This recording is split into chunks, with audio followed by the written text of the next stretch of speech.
vamos a hablar de temas médicos, estamos hablando de cosas que son serias, a veces un poco aburridas, pero que yo creo que es necesario conocer.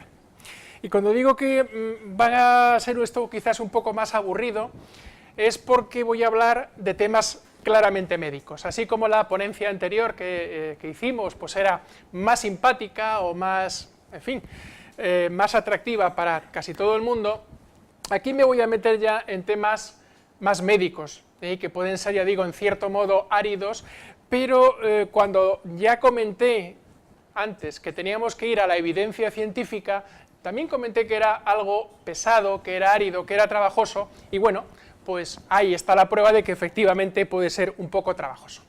Pero va a merecer la pena, ¿eh? Entonces yo voy a hablar del manejo clínico de la soja, pero realmente me gustaría llamarlo de otra manera. Y esta manera sería algo así como ¿qué tenemos que decir los clínicos sobre la soja y sus usos médicos? No me voy a meter en moléculas que desconozco, como el profesor Tresguerres, que me deja maravillado siempre que le oigo, porque conoce sustancias y moléculas que yo, desgraciadamente, como clínico que soy, no conozco, pero sí me voy a meter en lo que realmente veo en la consulta, en el día a día, en lo que pasa con los pacientes.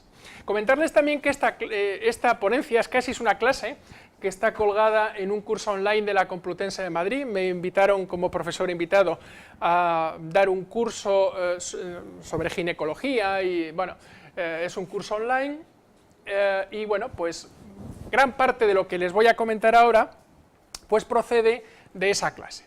Entonces, ya digo que va a ser menos, en fin, menos entretenido, pero sí que vamos a aprender muchas cosas, creo yo. Porque vamos a hablar de la soja y de las isoflavonas de la soja, y vamos a hablar, como vemos aquí, de varias cosas. Vamos a hablar de los mecanismos de acción, porque hemos visto que la soja hace y deshace y tal, pero ¿y cómo diantres hace lo que hace? Bueno, pues quizás merezca la pena conocerlo. Vamos a ver también qué evidencias científicas tenemos, evidencias de alto nivel, no publicaciones de la Gaceta Parroquial, sino realmente publicaciones de alto nivel, y vamos a ver qué evidencias tenemos con respecto a temas tan interesantes como los sofocos, la osteoporosis, el colesterol, el síndrome metabólico, que está muy de moda, porque es un problema que tenemos cada vez más en Occidente. Vamos a ver si realmente hay que tener alguna precaución con la soja. Vamos a ver, esto, digamos, se podría incluir dentro de los famosos mitos de la soja, pero esto contado a estudiantes de medicina. Y hablaremos finalmente del manejo práctico, qué podemos hacer para manejar en el día a día la soja y las isoflavonas. Bueno, pues comenzando por el mecanismo de acción, hay que decir que hay uno tradicional clásico muy conocido desde hace ya casi 20 años, o más de 20 años, que es el estímulo de los receptores estrogénico beta en la mujer. Ya hemos dicho que en el varón, como no tenemos receptores estrogénicos beta, pues no hay efecto estrogénico. Bien, pues en las mujeres vemos en este dibujillo cómo pues hay estructuras como el cerebro, el corazón o las arterias y los huesos que tienen receptores estrogénicos beta. Bien, pues sobre esas estructuras va a haber efecto estrogénico, porque hay receptores para las isoflavonas, para ese estrógeno débil. En cambio, hay estructuras como la mama y el útero que no tienen receptores beta, con lo cual las isoflavonas pasan de largo por estas estructuras y no producen ningún efecto. Entonces, si nosotros vamos a nivel práctico e intentamos ver qué pasa cuando estimulamos los receptores beta en una mujer con isoflavonas, pues nos encontramos con que hay un efecto beta estrogénico sobre el cerebro que se transmite o se transforma o se traduce en una disminución, en un alivio de los sofocos climatéricos. Sabemos que los sofocos provienen de una desestabilización del hipotálamo, del centro termorregulador, por la falta de estrógenos. Pues bien, esa acción estrogénica beta sobre el hipotálamo pues permite que el centro termorregulador recupere, entre comillas, la cordura, vuelva a funcionar bien y no se produzcan esos cambios bruscos de temperatura en la mujer que tan desagradables pueden ser. También a nivel de hueso, el efecto estrogénico pues va a permitir mantener la densidad mineral ósea. De eso tenemos evidencia 1A. Y pongo entre paréntesis, bueno, entre interrogantes, prevención de fractura, porque la evidencia científica de que previene fracturas no es de tanta calidad como la que tenemos del mantenimiento de la densidad mineral ósea. O sea que sabemos claramente que previene la osteoporosis, pero aún no tenemos datos sobre la prevención de las fracturas. Y tenemos también datos de alto nivel sobre qué pasa cuando nosotros estimulamos el receptor beta-estrogénico en las arterias. Eso se va a manifestar en un efecto clínico, que lo puedo ver en la consulta, no hace falta ningún aparato especial. Puedo ver que las mujeres que consumen isoflavonas tienen una tensión arterial media menor que las mujeres que no la consumen. Por otro lado, la falta o la ausencia de efecto estrogénico alfa, ya hemos dicho que las isoflavonas no tienen ningún efecto sobre el receptor alfa, pues se va a manifestar en dos aspectos muy importantes en la mujer climatérica, que es donde realmente podemos apreciar mejor lo que supone el uso de estrógenos débiles que actúan sobre el receptor beta. Podemos apreciar bien el uso de las isoflavonas. Pues bien, a diferencia de los estrógenos animales, del estradiol no hay efecto en la mama, con lo cual no vemos algo que siempre nos había fastidiado cuando poníamos tratamientos estrogénicos. Bueno, a nosotros nos fastidiaba, pero a quien fastidiaba de verdad era la mujer, y es que le dolían las mamas. Realmente la mastodinia, el dolor de pecho que tenían las mujeres cuando las poníamos en tratamiento con estradiol para combatir los síntomas de la menopausia, pues bueno, pues era una molestia importante. Como cosa curiosa, les digo que mi librillo personal, en las cosas que cada médico tiene su truquillo, mi truco para saber si me pasaba de dosis o no me pasaba de dosis era ver hasta qué punto la mujer se quejaba de que le dolían las mamas. Si la mujer llegaba a la consulta después de haberle puesto 50 microgramos de estradiol diarios y se quejaba de que le dolían muchos, pues me había pasado, entonces había que recortar el parche por la mitad. Si no se quejaba de mastodinia y se quejaba de sofocos, quería decir que me había quedado corto, tenía que aumentar la dosis, poner un parche de más cantidad. Bueno, pues era el truquillo que tenía yo cuando manejaba estrógenos animales, cuando manejaba estradiol.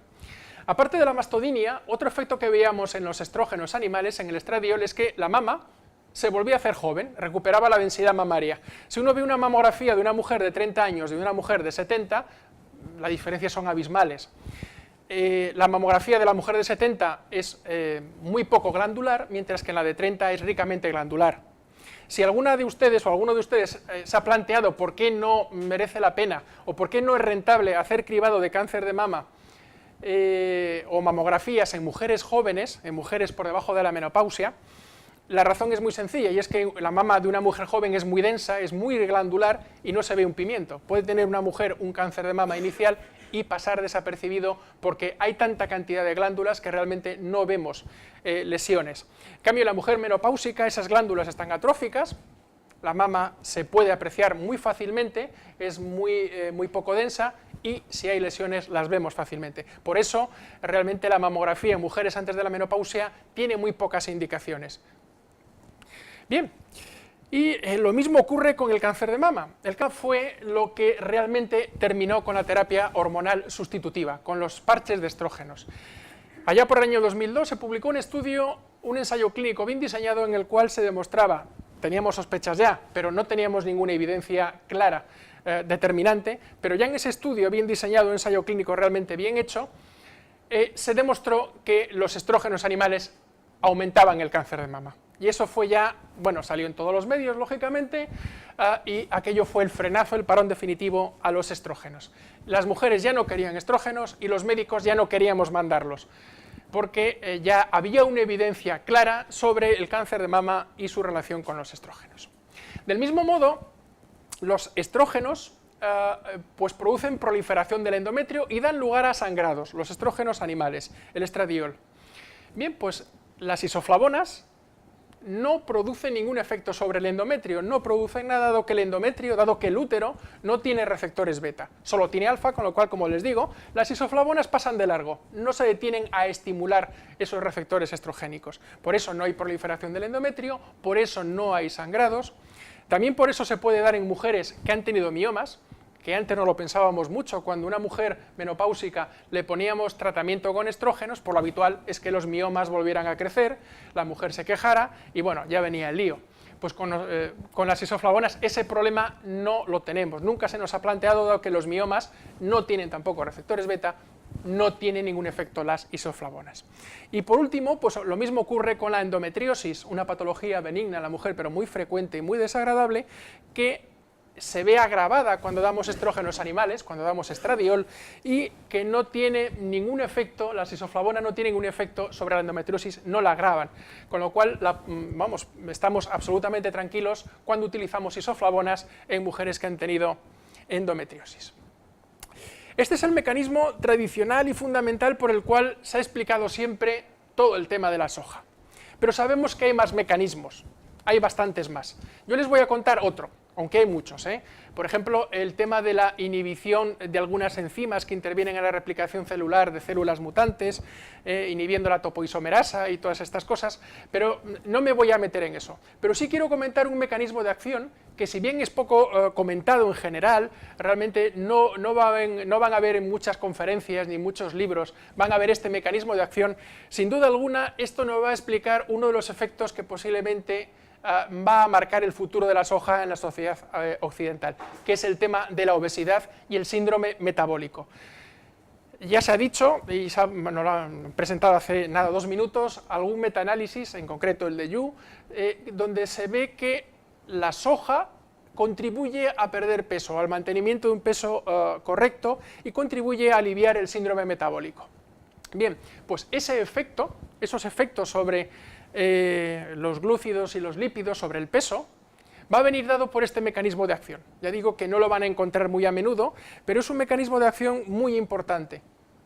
Realmente se trata de receptores que están en el núcleo de la célula, igual que ocurre con los receptores estrogénicos, pero no tienen nada que ver con los receptores estrogénicos. Tienen un nombre muy raro, que la verdad es que cuando yo lo leí por primera vez en inglés no tenía ni idea de cómo traducirlo, pero que la traducción en español más comúnmente aceptada tiene miga, es receptores activados por el proliferador del peroxisoma.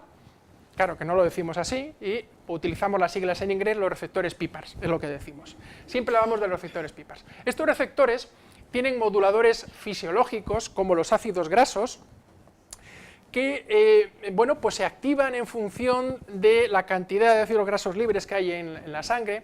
También tiene otros ligandos que no son naturales, pero que sí que se utilizan en farmacología, por ejemplo, los antidiabéticos orales. Sabemos que cuando damos un antidiabético oral va a actuar sobre estos receptores, sobre estos PIPARs, y gracias a eso va a aumentar la sensibilidad a la insulina, gracias a eso va a disminuir la glucemia. Bien, pues sabemos que la soja,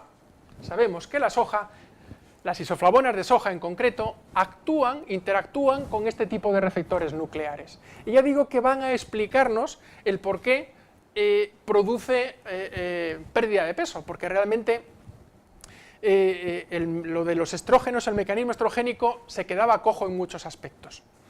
Y claro, esto nos explicaría el por qué, por los chinos, pues ya se ha comentado aquí, ¿por qué no hay chinos gordos? ¿Alguien conoce algún chino gordo? Mira que hemos visto chinos, alguno habrá ahí, cuando los hay gordos, yo a veces pongo, bueno, hace poco tuve una conferencia sobre el tema y conseguí una foto de un chino gordo en internet que parecía pues una mesa camilla, pero es muy difícil encontrar gente que se alimente de soja, con soja, y que tenga obesidad. Y ya digo que en gran medida va a ser venido por su acción de las isoflavonas sobre este tipo de receptores. Entrando ya más en detalle, podemos explicar a través de los receptores PIPARs algunos efectos que no nos quedaban bien explicados a través de su acción estrogénica sobre los receptores beta. En concreto, el descenso de los lípidos, de los lípidos malos, de la grasa mala, el colesterol LDL. Curiosamente, bajaba en las mujeres, bien, se podía decir que era por los receptores beta, pero también bajaba en los varones. ¿Y cómo diantres se explicaba si los varones no tenemos receptores beta? Pues no estaba nada claro. Hoy en día sabemos que son los receptores PIPARs los que intervienen en que tanto varones como mujeres tengamos menor LDL a través del consumo de isoflavonas de soja. De igual modo, sabemos que las isoflavonas de soja, a través de estos receptores, que son muy abundantes en un tejido que a veces se piensa que los adultos no tenemos, que es la grasa parda, pero sí que tenemos grasa parda los adultos, poco. De hecho, esta diapositiva es una diapositiva, es una imagen, una microtoma, tomada en la Universidad de Alcalá de Henares de un tejido graso de un adulto. Y me gusta mucho porque se ve perfectamente la zona que tiene grasa parda, que es esta de arriba, y que tiene el tejido adiposo blanco, la grasa mala, por decirlo de alguna manera, y se ve que está junta y en el mismo tejido humano, de adulto. Bien, pues esos receptores en la grasa parda lo que hacen es animar a la célula a que queme ácidos grasos, a que queme grasas, para producir energía. Esto es muy importante en el bebé, en el neonato, en el recién nacido, porque el mantenimiento de la temperatura para el recién nacido es muy importante y por eso el recién nacido tiene grandes cantidades de grasa parda y gracias a eso es capaz de generar calor consumiendo grasa, quemando grasa. Bien, eso los adultos no lo hemos perdido del todo y aún hoy en día somos capaces, si estimulamos los receptores adecuados, de conseguir que la grasa parda vuelva a quemar calorías, vuelva a quemar ácidos grasos para producir calor. Y por último, también a través de estos receptores PEPARS podemos explicarnos su acción sobre el síndrome metabólico, perfectamente conocido, es el típico gordo americano o el típico gordo de cualquier sitio que le vemos que parece una manzana, con obesidad central, con triglicéridos altos, con colesterol LDL alto, con presión sanguínea alta, con azúcar alto.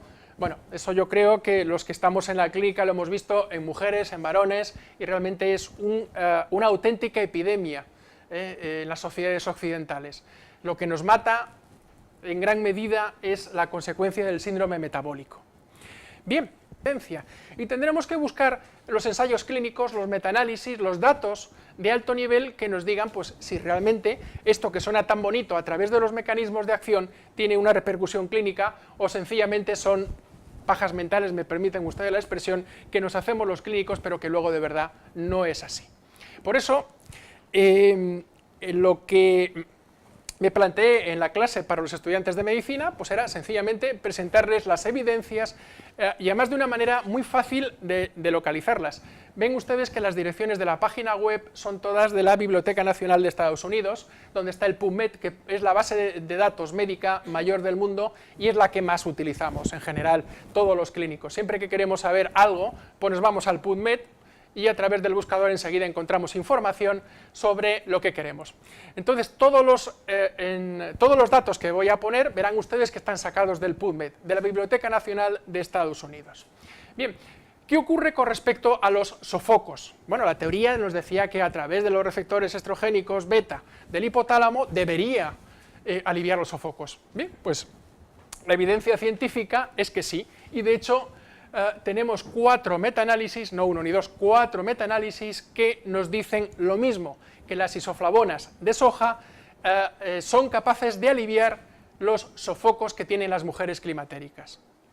Y ese nivel, como está basado en metaanálisis, es un nivel, el máximo que hay, es un nivel 1A, y el nivel de recomendación es A, es decir, las isoflavonas de soja o la soja en la mujer menopáusica pueden aliviar el síndrome calórico, el síndrome climatérico basado en los sofocos, esa molestia tan desagradable que tienen muchas mujeres menopáusicas.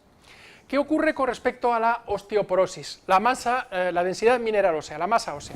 Bueno, pues tenemos también 5 metaanálisis que nos hablan de que la soja y las isoflavonas previenen la pérdida de densidad mineral ósea.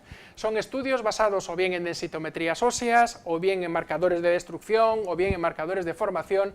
Ya digo que todo hace referencia a la densidad mineral ósea, no hablo de fracturas, solo densidad mineral ósea. Y en este caso, sabemos a través de estos 5 metaanálisis, tenemos evidencia 1A, tenemos un nivel de recomendación A, sabemos que las isoflavonas de soja, la soja mantiene la densidad mineral ósea en mujeres menopáusicas. Fíjense que es todo lo contrario de lo que decían los detractores de la soja, que producía osteoporosis. Pues bueno, cuando uno va a la realidad, cuando uno va a los datos científicos, pues se encuentra con que no solo no provoca osteoporosis, sino que previene esa dolencia, esa enfermedad. Pero claro, siempre que hablamos de datos subrogados, pues nos quedamos un poco cortos. Es decir, lo importante no es bajar el colesterol, sino evitar infartos, y lo importante no es mantener la densidad mineral ósea, sino evitar fracturas. Y en este caso, pues hay que decir que solo tenemos un estudio de cohortes, es un estudio prospectivo, digamos que está a un nivel intermedio, no es un ensayo clínico, por supuesto no es un metaanálisis, es el seguimiento, en este caso concreto fueron 27.000 mujeres seguidas durante 5 años, analizando cuál era el consumo de soja y viendo cuántas fracturas tenían a lo largo de los 5 años, y bueno, pues se vio que en este estudio de cohortes que la soja prevenía las fracturas y que además había una relación directa entre la dosis y el efecto, que es una cosa que a los médicos en general nos gusta mucho, encontrar una relación dosis-efecto. Bien, y aquí voy a aprovechar para comentar algo. Y dirán ustedes, anda, ¿y por qué no hay más estudios? ¿Por qué alguien no se ha dedicado a ver si previene las fracturas la soja o las isoflavonas de soja? Pues la razón es muy sencilla. La razón es tan sencilla como que la soja y las isoflavonas no tienen patente. Saben ustedes que hay muchos productos para prevenir las fracturas, productos que son caros, muy caros, productos que tienen detrás una patente, que tienen detrás grandes laboratorios que se gastan una millonada, los estudios son muy caros, para seguir durante 4, 5 años, 8 años, 10 años, 12 años, para seguir a mujeres tratadas con ese fármaco y frente a placebo, pues para ver que su fármaco realmente es eficaz, que su fármaco previene fracturas. Pero bueno, ese desembolso se ve compensado porque luego tienen unos años en los cuales van a vender el fármaco y ya digo que a buen precio. Aquí gastarte pues 800 millones de pesetas o yo qué sé, 3 millones de euros en investigar si la soja previene las fracturas, pues es un dineral y total para que luego se aproveche todo el mundo, con lo cual nadie invierte en estos temas, salvo, claro, instituciones públicas, sobre todo la universidad. Casi todos los estudios que les presento aquí, por no decir todos, proceden de instituciones públicas, proceden de universidades. Verán que no hay ningún laboratorio detrás, no hay ningún laboratorio porque sencillamente la soja y las isoflavonas de soja no tienen propiedad intelectual, ni mucho menos, no tienen patente.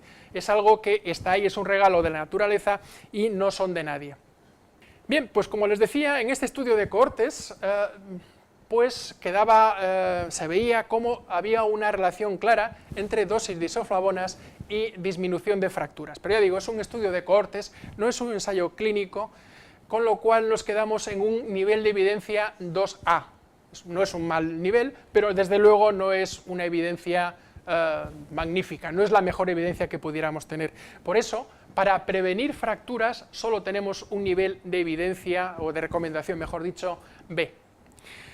Bien, con respecto a la disminución de la presión arterial, pues nuevamente tenemos que mirar si hay metaanálisis, y sí, pues sí encontramos un metaanálisis, un conjunto de ensayos clínicos que recoge los datos existentes con respecto a consumo de isoflavonas de soja y disminución de la tensión arterial. Y nuevamente vemos, como ya había comentado antes, que el efecto sobre el receptor estrogénico beta sí que tiene repercusión clínica. Y esa repercusión se manifiesta en disminución de la tensión arterial, a través de un mecanismo intermedio que es el aumento de la producción del óxido nítrico, que se produce a través del estímulo de este receptor estrogénico beta que les digo. Por lo tanto, nivel de evidencia, el máximo, 1A, nivel de recomendación que tenemos es el A. ¿Qué ocurre con respecto a la seguridad? No voy a hablar que la soja prevenga el cáncer de mama porque no tenemos ningún ensayo clínico y no tenemos ningún metaanálisis. Sí que tenemos estudios de cohorte, sí que tenemos datos epidemiológicos, pero no tenemos ensayos clínicos y seguramente no los vamos a tener. Pero sí que podemos hablar de signos indirectos que nos pueden orientar, al menos con respecto a la seguridad. No voy a decir que voy a proteger del cáncer de mama, pero al menos voy a ver que no incremente el riesgo de cáncer de mama. Y sobre eso, pues sí que tenemos datos. De hecho, tenemos datos sobre el mantenimiento de la densidad mineral ósea, perdón, de la densidad mamográfica, de la densidad que tiene la mama en las mamografías, en donde se ve que no hay efecto estrogénico, no hay ningún efecto que sea evidenciable a través de las placas de las mamografías. Por otro lado, también tenemos otro metaanálisis que estudia lo que pasa en las mujeres que consumen isoflavonas de soja o soja y han tenido un cáncer de mama, y las compara con las mujeres que han tenido cáncer de mama y no consumen isoflavonas. Bueno, pues se ve que no hay diferencias entre una población y otra, y eso, ya digo, está evidenciado por también un metaanálisis, el nivel máximo de evidencia, con lo cual parece que eso de que las isoflavonas tienen efecto negativo sobre el cáncer de mama es mentira, no es así. Ya digo que yo no puedo aventurar que prevenga el cáncer de mama, aunque tenemos datos epidemiológicos que orientan hacia eso, pero como no tenemos evidencia, no podemos decir que prevenga el cáncer de mama, pero sí podemos decir que no lo produce ni lo agrava. Y con respecto al aparato genital femenino, pues también tenemos datos con respecto a la seguridad, sobre todo seguridad endometrial. También tenemos datos de muy alto nivel, el máximo, tenemos un metaanálisis que nos habla de la seguridad de la soja con respecto al aparato genital femenino. Bien, ¿también tenemos datos con respecto al colesterol? Pues sí, tenemos datos también muy interesantes. Ya desde hace bastantes años sabemos que la soja, el consumo regular de soja, disminuye el colesterol malo, el LDL. Y tenemos el apoyo en 3 metaanálisis que dicen lo mismo, que es que el consumo de isoflavonas de soja o de soja nos lleva a tener cifras más bajas de colesterol malo, el que se relaciona con la enfermedad cardiovascular. Tenemos, por lo tanto, un nivel de evidencia 1A con respecto al colesterol y tenemos un nivel de recomendación A. Bien, y llegamos al tema de moda, porque esto se está publicando en los últimos 2-3 años. Es lo que ya digo que está posicionando a la soja como algo que va a tener una gran repercusión en los próximos años. Porque al fin y al cabo los sofocos, pues mira, si los tengo o no los tengo, pues vaya, en fin. Y eso de la osteoporosis, como tampoco se ve, vete tú a saber si me hace algo en los huesos o no. Y como lo de la tensión arterial, pues si voy al médico me la tomo y si no voy, pues no me la tomo, pues no sé. Bueno, pues son cosas que no se manifiestan, que no se ven tan palpablemente como lo que ocurre como cuando uno está gordo, cuando uno está obeso y sobre todo tiene esta obesidad centrípeta, la obesidad central, la troncular, que es la obesidad mala, no es la obesidad que tiene la típica mujer, la que se llama obesidad en pera, que es la grasa que se acumula en las nalgas y en los muslos, que esa es una grasa que no es mala, será poco estética, pero desde el punto de vista sanitario no es mala. La grasa mala es la troncular, la centrípeta, la que ocupa el centro del cuerpo, es la obesidad tipo manzana. Esa obesidad se correlaciona directamente con el síndrome metabólico y pues con la resistencia a la insulina, con la tensión alta, bueno, pues con el deterioro del colesterol, etcétera, etcétera, etcétera. Y es la principal causa que lleva a la mortalidad cardiovascular. El metabólico mejora con las isoflavonas. Y de hecho tenemos ya 2 metaanálisis, uno de ellos el de Jung, que hemos visto hace unos minutos, pero tenemos otro más también, que nos dice lo mismo, que las isoflavonas, que el consumo de soja, tiene una repercusión positiva en lo que respecta al síndrome metabólico. Tenemos un aliado fundamental, un aliado muy importante para ayudar a la gente a disminuir el peso. Ya digo que no es una evidencia anecdótica, no es una cosa que haya aparecido porque algún pirao se ha levantado por la mañana y lo ha publicado, no, tenemos 2 metaanálisis que dicen exactamente lo mismo. Tenemos una evidencia 1A y un nivel de recomendación A. Y ya para acabar, con respecto a las evidencias, comentar algo que generalmente no se habla de ello. Me ha gustado mucho el profesor Tresguerres cuando ha hablado de las neuronas y cómo las neuronas se regeneran y aumentan las neuronas en las ratas a las cuales les da isoflavonas. Bueno, pues parece ser que las isoflavonas tienen algún efecto sobre el cerebro. Saben ustedes que había la idea errónea, ahora sabemos que es errónea, de que la neurona no es capaz o no era capaz de reproducirse. Las que tenía uno cuando nacía era el máximo que iba a tener, luego iría perdiendo, pero jamás se reproducía una neurona. Eso sabemos que es erróneo. Y hoy en día es sabido que es posible que las neuronas se reproduzcan. Bien, y esa reproducción posiblemente tenga algún efecto sobre las propiedades cognitivas del cerebro. Bueno, ¿tenemos algo con respecto a esto en la soja? Pues sí, nuevamente tenemos 3 ensayos clínicos, en este caso no son metaanálisis, ojo, es un nivel algo menor, bueno, algo no, es menor que el que tienen los metaanálisis, pero es un nivel de evidencia también muy alto, es un nivel de evidencia 1B. Y estos ensayos clínicos bien diseñados, con placebo, doble ciego, etcétera, etcétera, etcétera, nos hablan de mejoría en las propiedades cognitivas, pero fundamentalmente en una, que es donde coinciden prácticamente todas, en la memoria. Y sobre todo en la memoria reciente, que es la que se pierde con los años. Siempre se dice lo mismo, que los ancianos recuerdan a qué jugaban cuando tenían 9 años, pero no se acuerdan qué han comido el día de hoy o qué hicieron el día de ayer. Esa memoria a corto plazo se pierde con los años. Pues bien, parece ser que las isoflavonas, parece ser que los productos de la soja mejoran la capacidad cognitiva del cerebro, especialmente la memoria. Bien, precauciones. Vale, eso es lo bueno de la soja. ¿Tiene algo malo? Bien, pues hay que decir que a día de hoy, en octubre del 2014, ninguna agencia sanitaria, ninguna sociedad científica, nadie serio ha dicho que la soja o las isoflavonas tengan algún efecto secundario que tenemos que controlar, alguna precaución, nadie. Y cuando digo nadie, es nadie. Ya digo, ni la FDA, ni la EMEA europea, ni la Asociación Española para el Estudio de la Menopausia, ni la Sociedad Americana, nadie ha dicho que las isoflavonas o que la soja tengan ningún problema. Ni siquiera, ojo, ni siquiera en mujeres que han tenido cáncer de mama. Esto es lo que dicen las sociedades científicas, esto es lo que dicen las administraciones sanitarias. Bien, todo esto está fenomenal, es un producto magnífico, y así es, realmente estamos ante un auténtico regalo de la naturaleza. Si me permiten comentarles, hay otros dos regalos de la naturaleza que tenemos que intentar incorporar a la dieta todos los días, que es el aceite virgen de oliva, el extra, y el vino tinto.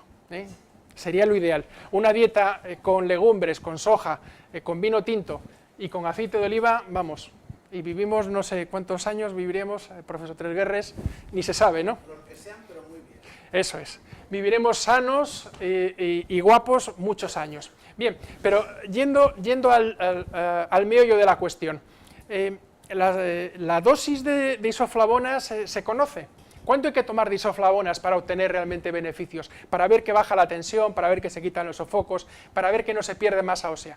Bueno, pues sabemos que las isoflavonas a nivel farmacológico, ojo, a nivel farmacológico, a nivel de pastillas, por decirlo de alguna manera, tiene una dosis ideal de 80 miligramos, que en general lo recomendamos tomar en dosis única por comodidad, porque generalmente la gente ya está aburrida de tomar pastillas, entonces se ponen los 80 miligramos en una sola cápsula y ya está. Se recomienda tomar con la principal comida del día. Bueno, los asiáticos no tienen ese problema porque, claro, la soja, las isoflavonas, la toman cuando comen, es comida. Con lo cual, pues bueno, ese problema no lo tienen. Nosotros, si lo tomamos en forma de pastillas, tenemos que intentar reproducir lo que hacen los orientales y por eso hay que tomarlo con comida, preferiblemente con la principal comida del día. Hay que esperar un tiempo también para que haga efecto, es decir, esto no es la purga de Benito, realmente sabemos que el tiempo de latencia es de 6 a 10 semanas, esto es algo común a casi todas las sustancias esteroideas, necesitan un tiempo para que el receptor nuclear dé lugar a la producción de proteínas y que esas proteínas a su vez den lugar a efectos clínicos. Eso se llama tiempo de latencia y en el caso concreto de las isoflavonas se estima, bueno, se ha comprobado que está en torno a 6-10 semanas. Y por otro lado, dado que la absorción de las isoflavonas depende de las bacterias intestinales, no me voy a meter en ese tema, pero sí que es interesante conocer que las bacterias intestinales juegan un papel muy importante en la absorción de las isoflavonas. Si nosotros tomamos antibióticos por alguna circunstancia, generalmente en las mujeres mayores suelen ser infecciones de orina, rápidamente desaparece el efecto de la soja, especialmente en los sofocos. Las mujeres lo comentan cuando, pues eso, vuelven a la consulta porque esas pastillas que tomaba ya no le hacen efecto, esa soja que le habíamos mandado, no sé qué, ya no le va bien, que le mandemos otras. Y bien, cuando uno interroga, enseguida se da cuenta que esa pérdida de efecto que aparentemente se ha producido, o no aparentemente, sino que de verdad se ha producido, es porque la mujer ha estado tomando antibióticos que han eliminado gran parte de la flora intestinal, dificultando la absorción de las isoflavonas. Bueno, eso está muy bien, pero joder, ¿vamos a estar todo el día tomando pastillas? Pues posiblemente no. Lo ideal es incorporar como algo normal, como algo cotidiano, como algo, bueno, como el pan o como la fruta, como las galletas, pues incorporar la soja en nuestra alimentación. Al igual que tenemos que incorporar el aceite de soja, el virgen extra, maravilloso, no solo por el ácido oleico, que es lo que dice todo el mundo, sino por los... ¿De oliva? ¿Qué he dicho? No, por Dios.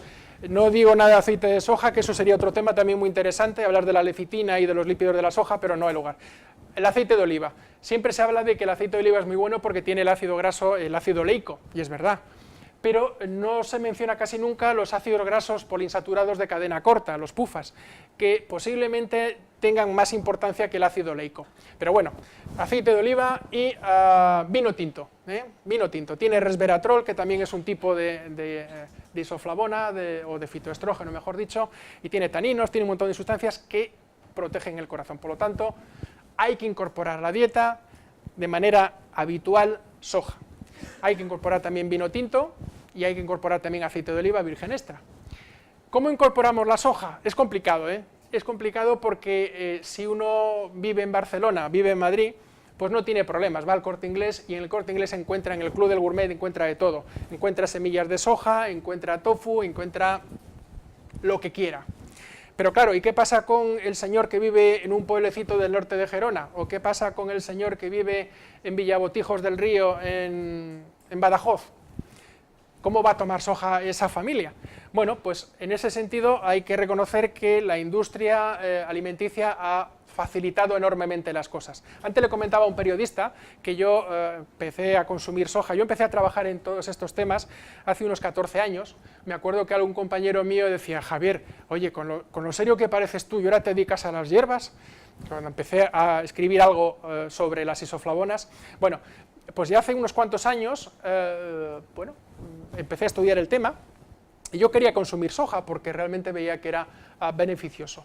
Pero consumir soja era muy complicado, tenía que ir a herbolarios y pagar un dineral por productos que no siempre estaban agradables al gusto. Bien, afortunadamente la industria alimenticia ha conseguido pues popularizar la soja. Ha conseguido llevarla hasta el último supermercado del pueblo más remoto que nos podamos imaginar. Yo incluso, a modo de anécdota, contaré que lo he encontrado en un pueblecillo perdido en Madeira. Encontré, pues lo digo, la marca que más ha popularizado el tema, que es Vivesoy. Me llamó muchísimo la atención, un pueblo que está destartalado, que tenía 4 latas de sardinas y 4 cosas, pues tenía también su botecito, su brick de Vivesoy. Dijo, jolín, esto llega a todos los sitios. Por eso, bueno, pues comamos soja como nos dé la gana, pero comamos soja. Y ya digo, la forma más sencilla, bueno, pues si uno quiere preparar a modo de garbanzos, pues lo prepara, maravilloso. Si prefiere tomarlo en forma de tofu, pues también se lo toma en forma de tofu, pero ya digo que hoy en día la forma más sencilla y la más agradable es tomarlo en forma de bebida. Y por otro lado me ha encantado escuchar al ponente anterior lo bien que ha comentado que sustituyendo o agregando a la dieta 2 vasos al día de soja, de bebida de soja, se conseguiría cambiar el porcentaje de proteínas, adecuarlo más a lo que sería una situación óptima.